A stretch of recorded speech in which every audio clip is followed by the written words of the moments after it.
Let's rekey a deadbolt. As always, we remove the clip, pop off the tailpiece. Then we use a working key to remove the plug.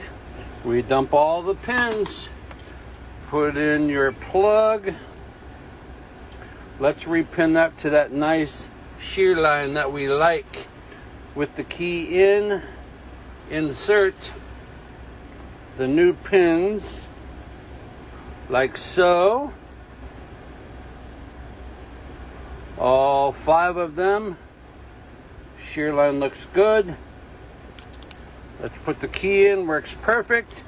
Let's put the tail piece back on, maybe, and that is pinning a deadbolt in under a minute.